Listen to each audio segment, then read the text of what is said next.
welcome to the tax update for this month. We're going to take you through everything that was announced and important for accountants and advisors across the month of April. Now, you would have seen that the federal budget will be handed down on Tuesday, the 11th of May. For those of you who already received communication from Knowledge Shop, look out for our advisors edit that will take you through the important points of the federal budget. We'll release that first up on Wednesday morning. And for Knowledge Shop members, of course, look out for the white label version of our budget update, which you can then use and adjust for your client base just to make sure they're kept informed.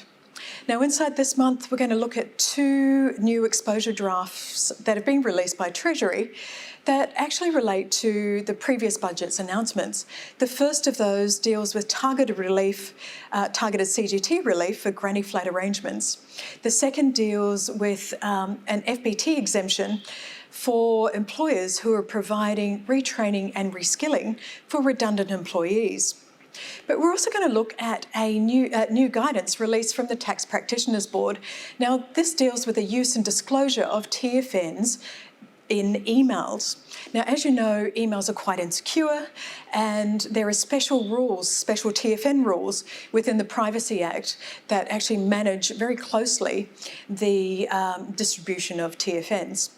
But first up, we're across to Michael Carruthers, who's going to take you through the new guidance from the ATO and the steps that need to be taken to utilise or opt out of the full expensing and temporary loss carryback measures. So across to you, Michael. Now, the accelerated depreciation rules, the temporary full expensing rules, some of the measures that the government has brought in response to COVID-19 to try and stimulate the economy and try and encourage businesses to go out and spend more money on assets. But those measures are not necessarily popular with everyone. And it took a little while for the government to realise that what they thought were tax concessions are not necessarily tax concessions for everyone. Some people don't want to get a full deduction for assets in year one. They want to be able to spread that deduction over a period of time. So many of you would be aware that the government has made some changes to allow certain entities, give them the opportunity and ability to opt out of those immediate deduction rules. But those opt-out rules aren't perfect, and we've made this point in the past. For example, if you're a small business entity and you're using the simplified depreciation rules, you can't opt out of the temporary full expensing rules. In those cases, one option is to leave the simplified depreciation system, but you then need to figure out whether that is a overall good or bad strategy to adopt. Now, for those who do want to opt out of those temporary full expensing rules or the accelerated depreciation rules, the ATO has started to release some information on the sort of data that would be basically given to the ATO as part of that opt-out process. So for entities that do choose to opt out of temporary full expensing for particular assets or the accelerated depreciation rules, the ATO has said that those entities will need to provide some additional details to the ATO as part of their tax return process. And the ATO has started to give us an idea of what that might look like. So for example, you need to tell the ATO whether you're opting out of those rules for all eligible assets or just some of those assets. You need to give the ATO an idea of how many assets you're opting out of, the value of those assets, the total deduction that you can claim under those measures, and some other bits and pieces of information, including what range your aggregated annual turnover falls within.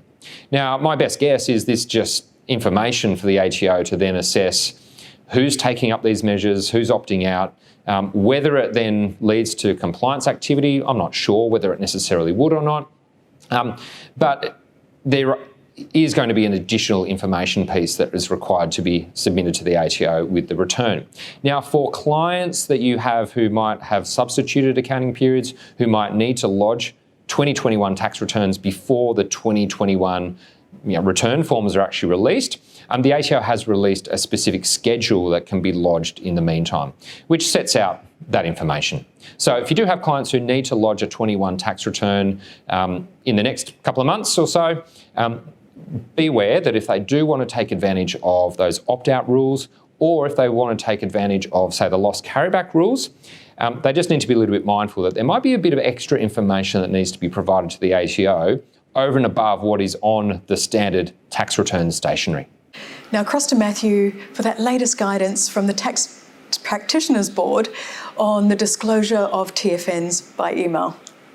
In an area that's taken quite seriously, the Tax Practitioners Board has released a new guidance note on the protection and disclosure of client TFNs sent through email. Now, the guidance note makes it pretty clear that sending a client's TFN through email in of itself doesn't necessarily mean that a breach has occurred. Because email is inherently insecure, the focus here is really ensuring that there's adequate controls and protections in place. Some sensible protections might include validating the client's email address before sending emails to them, password protecting certain documents that are a bit more sensitive, and maybe even getting some software that automatically scrubs and redacts the client's TFN.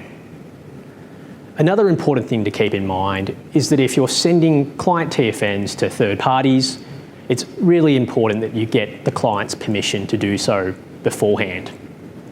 Otherwise, this could constitute a breach. Permission can be obtained from the client in writing, or even through the annual engagement letter process that you have with your clients.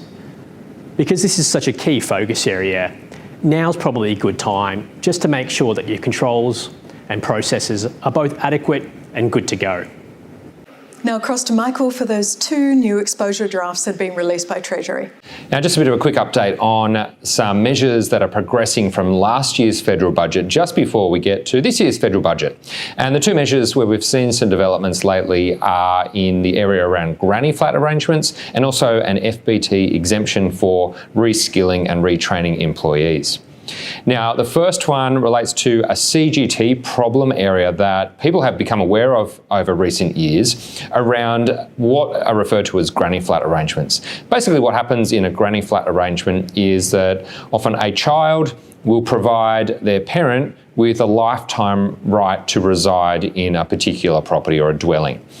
Now, the problem that has occurred over the years is that that can actually give rise to a quite significant CGT problem for the child who is granting that right to their parent.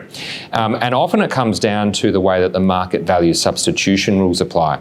So trying to figure out what the market value of that right to reside in the property for life is, and in some cases that could be a pretty significant amount. And you could find that the child is taxed on that up front without access to really any concessions around that. And so that's what the budget measure is trying to avoid, that upfront tax hit for the child in entering into that granny flat arrangement.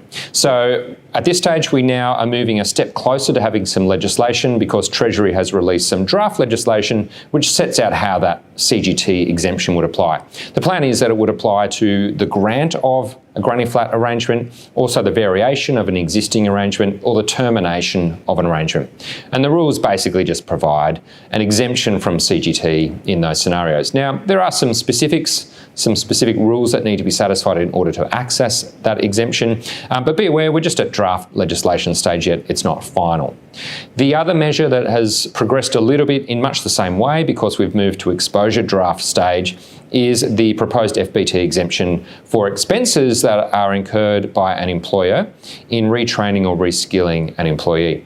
Now, normally that's a bit of a problem because if you're training someone or incurring some expenses to train an employee in an area that they don't currently work in, well, normally the otherwise deductible rule won't be available because the individual wouldn't be able to show a connection between that training and their current income earning activities. So you would find that the employer could have an FBT liability in that case. Well, the government is proposing that that sort of thing would be exempt from FBT. Again, there are some specific conditions that need to be satisfied, one of them being that the employee is actually redundant. So showing that there is no longer a role for them within that organisation. Now, if the employer then incurs some expenses in retraining, reskilling that employee in an area that they don't currently work in, this measure is intended to ensure that there's no FBT liability associated with that. Again, it's only exposure draft legislation, it's not final yet. We'll wait and see where it progresses once Treasury looks at the various comments that are made. The thing just to note on that one is that there was also the suggestion that the government would revisit the idea of allowing employees to claim a personal deduction for expenses incurred in retraining, reskilling in a different area. Just be aware that that is not covered in this exposure draft. This is just aimed at the FBT exemption So this is only a benefit that would be available to an employer who is effectively helping an employee to retrain or reskill in a different area. At the moment, you still can't claim a deduction as an employee in incurring your own costs to upskill in a different area that's not related to your current work and your current income earning activities. Again, that's something that we'll wait and see whether there's any developments in that in the future. The government said they were open to looking at that. There's been a little bit of work done in that area, but that does not form part of this particular document. That's something to wait to see what happens in the future. So 2 exposure draft legislation pieces that we've seen released, looking at quite different areas coming out of last year's budget, and we're all waiting to see what comes out of this year's budget. And that's the tax roundup for this month. If you're not a member of Knowledge Shoppers yet and you want to keep your team and your practice on top of change, then give us a call on 1800 800 232. We'd love to show you what we do for thousands of accountants across the country. Until then, talk to you next month.